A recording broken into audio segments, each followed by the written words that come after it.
Hi, welcome to episode 522 of The Corner of Knit and Tea. My name is Laura. I'm also known as Fluffy Kira on Instagram and Blue Sky. I blog over at thecornerofknitandtea.com, and that's where this episode and every episode show notes will be. And I have an Etsy shop where I sell my hand-spun yarns and knitting patterns, and that's called The Corner of Knit and Tea. Hi, how are you? It is Monday, May 19th, and it is a dark and stormy day here just outside of Kansas City, in Kansas. And I hope that you have had a wonderful weekend. The weather is crazy here today. It actually has been across the Midwest for the last several days.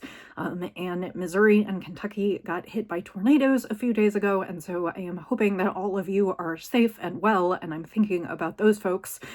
We are supposed to have a crazy day of storms today. It's mostly just dark.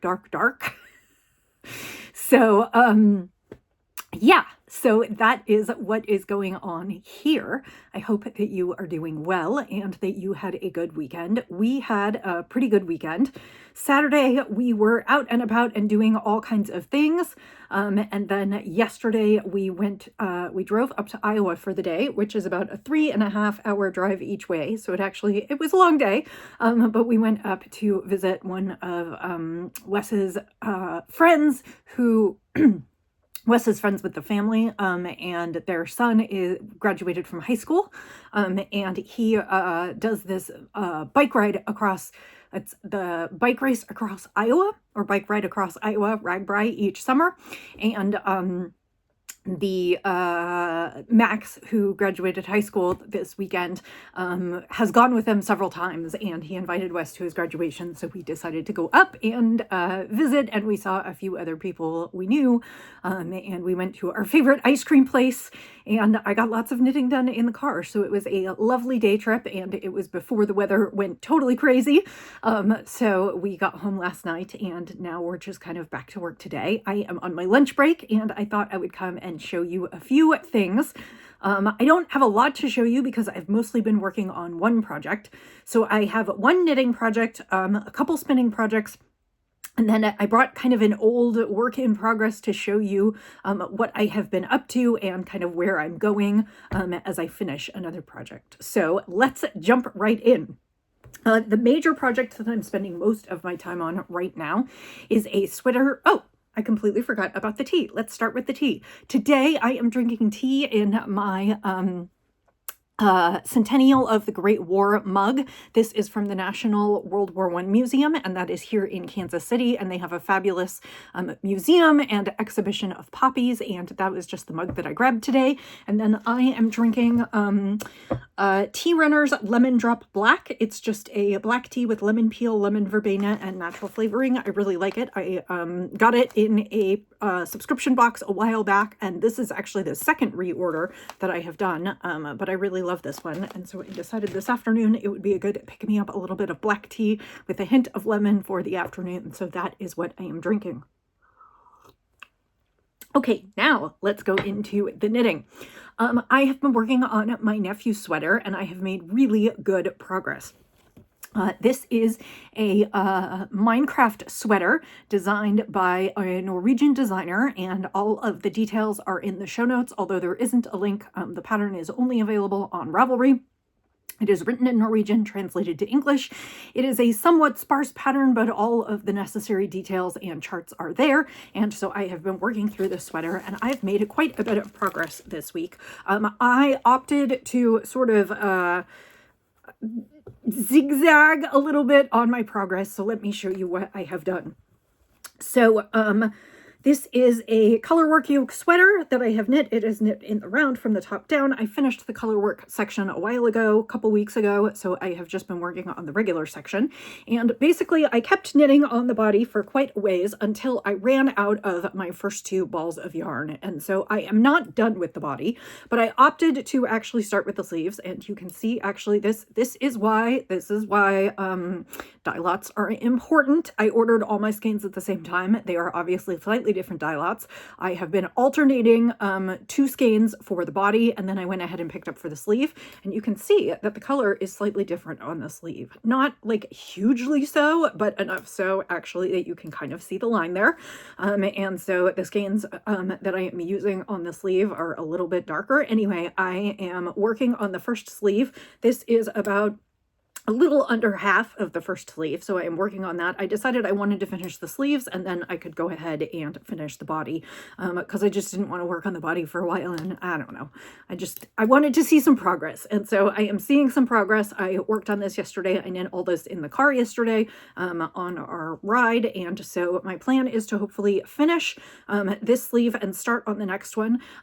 Before I see you next, we will be going to Kentucky for kind of the long weekend for Memorial Day. Wes is going to do a bike ride there, and I am mostly going to just hang out and enjoy myself. I'm going to do a little bit of yarn and fabric tourism and visit a few shops, and then my hope is that I'll get lots of knitting progress done. It's about an 8-hour trip each way, so that's knitting in the car, plus I'll have 3 days there, one of which I'll be working, but the other 2 I'll be hanging out and mostly entertaining myself while Wes is busy riding, and then we'll have stuff to do in the evenings together. So yeah, so I did much more on the body, and then I got into the sleeve. I expect that I'll finish the sleeve this week, maybe even before we leave, but if not, then in the car on the way there. And then my hope is to start the second sleeve and then go back. I can't tell on the sizing of this. This sweater feels kind of big to me. He's going to be 9. I'm knitting the size 10 to 12. I am getting gauge based on the pattern. It is super wash, but I'm going to wash it and dry it, so I don't know that it's going to grow that much, and obviously it will grow with him. If it's a little bit big this year, he'll grow into it. Sorry, I think I said I was knitting the size 10 to 12. I'm knitting the size 8 to 10, and he's going to be 9 in the fall. And I'm just going to add a couple extra, well, an extra inch or a couple extra centimeters to the pattern. The pattern is written in metric because it is Norwegian, but I'm going to go ahead and just add a little bit to the sleeves because I want them to last for a while. This sleeve just looks really big for me. It looks like I could almost fit my arm in there. I probably couldn't. I'm certainly not going to try on the sweater. Like I said, it just feels big to me, but I think I'm hitting the measurements that I'm supposed to be hitting. So I suppose I should pull out a tape measure. I mean, I've been checking the gauge as they've been going because I've been looking at it going, is that too big? Is that too big? But I'm still on gauge. So we'll have to see. Anyway, so that is the Minecraft sweater. Of course, the most interesting part is the yoke, and that has been done for a bit, so I am just finishing that up. Yarns. I am knitting this mostly in Malabrigo Rios. This is Pearl 10, and this is kind of a black slash, it looks to me like kind of a charcoal gray. It's very semi-solid, variegated, and I'm really liking it. This is Pearl, which is the silver, and then the green is actually an entirely different yarn. It is something that I ordered a couple years ago to do a different sweater for Miles, and this is Neighborhood Fiber Studio, which is currently closed for a bit. It should reopen in the next year or so. Neighborhood Fiber Studio Company, Organic DK, and it is in the colorway Clintonville, and so that is for the creepers. So, and I definitely need to do a little bit of steaming and kind of opening up the color work, but I think it's going to be fine. I hate that line there, but you know, there's nothing I can do at this point. I am alternating skeins. I alternated 2 for the body so far, and I still have just a very little bit of those left, and so I will alternate in with the new skeins, and hopefully the color disruption won't be quite as evident in the body as it is at the sleeves, and hopefully once it's washed and worn a few times, it just won't be super evident. There's not much I can do because I would have to go all the way back to where I split for the sleeves to make that change, and I'm not going to worry about it too much, but again, this is why you buy a bunch of skeins and you alternate them so that you don't have this going on every time you change a skein. Malabrigo kettle dyes their skeins, which means they put them all in the pot together. I don't know if I can tell whether they're the same dye lot. I can't remember whether they print the dye lot on the tags, but Malabrigo kettle dyes, which means they put them in a big pot to do the dyeing, which means the dye gets absorbed in different parts of the kettle, and that is why the skeins, even if they're in the same dye lot, can be slightly different intensities. It is just a quirk of hand dyeing, and so that is it, but that is the sweater so far. And actually, when I go back here, I don't see it as much. I mean, I see it, but I don't think it's as bad. So that is the Minecraft sweater. That's the major thing that I have been working on. To bridge between knitting and spinning, I have something that I brought to show you, but I'll also talk about spinning. So last week I was talking about finishing up the bobbins for my chicken. And I finished them up and I washed it and thwacked it, and this is what I've got. This is a little over 600 yards, and it's just a beautiful 2-ply of, the colorway is called Enchilada Night on Corriedale. It was a colorway, I think it was a dyed to order colorway by Hello Yarn. Every once in a while she comes up with a colorway that she will dye to order on a couple different bases and let you order as much as you want. I actually did not order as much as I wanted when it originally came out. I ended up getting a bag of one of her bags of seconds, which is just the little bits of the ends of the braids. There's nothing actually wrong with the quality of them. They just, when she is very precise about what she wants to dye, and so as they dye the fiber, then she and her husband put it together in bags. They run their business. It's Adrienne of Hello Yarn. And she's very particular, and so as she kind of weighs out the fiber to be put in bags, there are little bits and bobs that are left over from the ends. Some of them are bigger chunks, some of them are smaller chunks. They're all basically dyed the same, but it's just a bag of odds and ends, and she sells them for usually half price or 2/3 price. And so I got that. I think I got like £1.50, and I had a full braid of it, and so I just I put that in here, which is the leftovers, but I want to show you what I'm talking about for those of you who have not been with me for a super long time. I work for a company called the City Girl Farm, and they are the home of the original chicken footstool. And I have been contract knitting feathers for them for years now. And one of the things that happens is that you, if you work for them enough, you get to make your own chicken. So these are, they're bigger than life-size chickens. The bodies are wood and brass, and then they are covered in knit and felted pieces, knit and felted pieces. And so I participate primarily in the knitting. Occasionally I will spin for them, but usually I don't spin for them because they prefer their yarn to be a little bit thick and thin and a little bit more arty yarn, and I spin less of that, but I do spin for a few of those. And one of the chickens that I have been known for helping them create is what they call the barred rock chicken, B-A-R-R-E-D, and then rock, R-O-C-K. And those chickens have very, they're striated feathers, and usually they alternate in black and white, but we have sort of taken that to a different extreme, and we've done different colors. We've done sort of regular chicken colors like brown and white, and when I say white, I don't necessarily mean like bright white. It could be off-white, it could be like cream, eggshell, ecru, but we have done a variety of them over the years, and I have knit what we call feather stacks for them. And so originally when I decided that I wanted to do my own chicken, I decided that my chicken should be a barred rock chicken, because that is, they have a head knitter who sort of controls all the things, but I am the knitter that they contract with usually when they want to do this type of chicken. She sort of came up with the original formula, but most of the chickens that have been knit this way are ones that I have knit. And it's very time consuming. They look absolutely lovely, but it does take a lot of time to do them. And so I have done quite a few in the past, and I decided that I should do one for myself. So I tried to decide what I wanted to do for my own, and I decided that I wanted to hand spin some yarn for mine.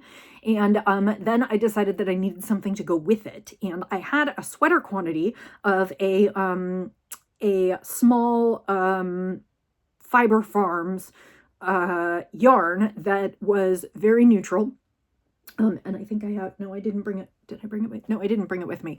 It is from the Ross family farm. I've shown this before. It was a Shetland in sport weight, and the sheep's name was Heliotrope, and I bought a sweater quantity of it at a Ply-Away, which was held here in Kansas City. Well, it was held here in Kansas City 5 times total.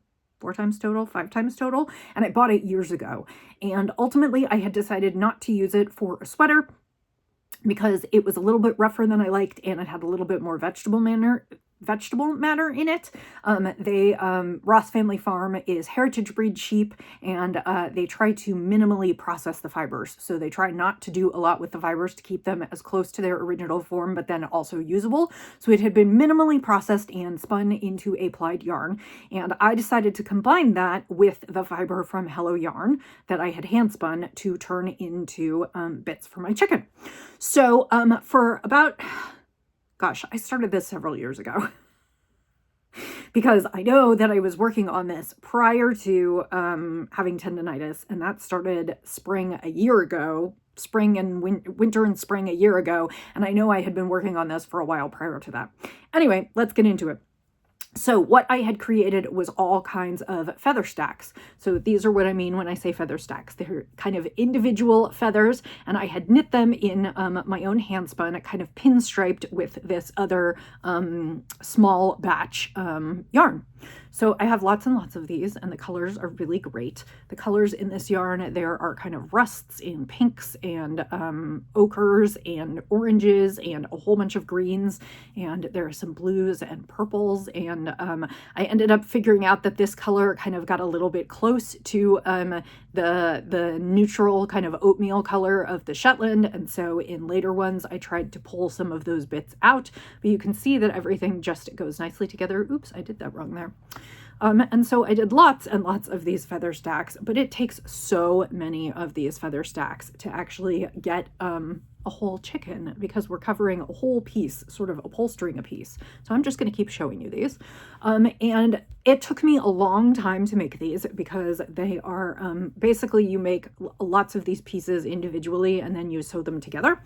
And so it's a lot of time. It's a lot of ends weaving in and sewing together.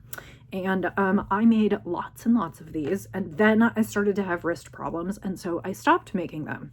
And so I made a lot of them, but I didn't make enough of them. I figured I took them in and we held them up against the chicken, and decided that I did not have enough of them. So that sat for about a year while I was kind of figuring out my wrist problem. Oops, there's one more. No, there's two more. While I figured out my wrist problem. And then I went in and saw another version of the barred rock that we had done, and we had done it in a whole bunch of other pieces. And so I looked at the pieces and I thought, you know, I could do that. Maybe I could do that, and maybe my chicken doesn't have to be all those feathers. And it was like some kind of light went out, and all of a sudden I really, really wanted to do more. So I came home and I knit, this was the first flat piece that I knit. So you can see like all the colors in the hand spun here. And I knit it in stockinette because I wanted to see what would happen. And actually what I really like instead is I really like the reverse stockinette side, because I like the way the garter stitch looks. But then I decided, what if I did it all in garter stitch so that everything kind of interlocked? And so then more recently I showed you these pieces. So kind of the final bit is I spun up all of the last of the fiber, and that is this right here. It is just a little over 8 ounces. And the last thing I'm going to do is knit a bunch of garter stitch pieces out of this 2-ply fiber. So it is all the same fiber throughout the entire chicken, and I'm just using it in different ways to create different areas of interest. And my hope is actually that I can knit through all 600 yards of this. Yes, I am ambitious. My hope is that I can knit through all 600 yards of this in the coming week and long weekend, so that next time I go to the art studio where I turn in all of the things that I have done, I can turn in all the stuff for my own chicken. And then it will probably be a few weeks while they pin all the pieces together, and then someone sews it together, and then they kind of do off the finishing treatment. And that part I won't be involved in, because I'm never involved in that part of it. I'm always just knitting things to go on the chickens. And then I will have my own chicken. So I don't know what I'm going to name it. I might call it enchilada, because this is enchilada night, but I don't know. I haven't decided yet. But I'm very excited that this several years long project is sort of coming to fruition. And so this week I am going to work on knitting this skein up. So that is what's going on there. So the last thing that I will show you is just a little bit of fiber. After I went ahead and plied this, let's see, I showed you the 2 bobbins on Monday. I think I applied this on Tuesday, Wednesday, and Thursday. Took it up. No, I applied it on Tuesday, Wednesday, and then I washed it on Thursday because I thought maybe I would have taken it this weekend, but it wasn't quite dry yet. So I applied it, and then I went ahead and jumped into my next spin. And I showed you I was going to do a combo spin. This fiber is Kim Dye's yarn. And this was a braid that I bought from her. It's 100% fine merino. And what I don't know is it's a mixed merino, and it almost looks like it's been dizzed. But I don't know if that's the case or if it has all been, I guess it's been combed, because all the fibers are pretty much going the same way and they are pretty flat. So they combined both white and black gray fiber, or black fiber, dark fiber, and kind of combed it together so that it will create a somewhat marled looking handspun. And so this is half of it. I have half of it on the wheel, and it's got all these great colors in it, these pinks and oranges and yellows, and and then overall it is kind of got a pinkish lavender hue, and it goes with another braid that I showed you last week, a Hello Yarn braid, and I am going to do a 2-ply combo spin, which means it will be probably anywhere between 600 and 800 yards. So it'll be great yardage if you want to make something a little bit bigger. And it has the other braid has a lot of the similar colors in it, so it has more color than this one, but it doesn't have the dark merino in it. So I am working on this. This will be a little bit slower because I'll be gone this weekend, and I'm not going to take my wheel with me. I'm just going to I have 4 knitting projects to take with me, and I'm hoping to make lots of progress on all of them. So that is where I'm at with my knitting and spinning. And I just kind of wanted to show you a little bit of the chicken stuff, because I'll probably show you maybe one more set next week, and then it will go off. And then the next time I have it back, it will be finished. And I'm really excited about that. That is like another one to cross off my list of a work in progress for a really long time. So I hope that you are doing well. The other nice thing is that I am really trying to finish a few projects, Miles' sweater and that blanket, this month, and I think I might actually end up making both, in which case pretty soon it's going to be time to cast on new things, and I'll be able to share new things with you, which is exciting because I know I've only shared the same things for the last few weeks. So I hope that you're doing well. Next week's podcast, I think, might be a day late. I haven't decided yet. We are driving home on Monday, and I don't know exactly how late we're getting home.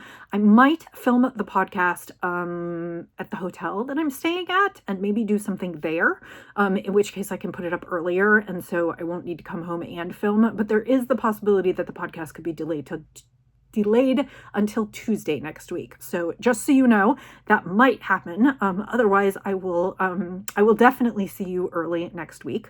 I hope that you have a wonderful week ahead, that you are enjoying your crafts, and that you've got some special projects going on. Maybe you're close to finishing something. And I will come back and see you next week. So until I do, I will say happy knitting, happy spinning, happy sipping, and I'll see you next time. Bye.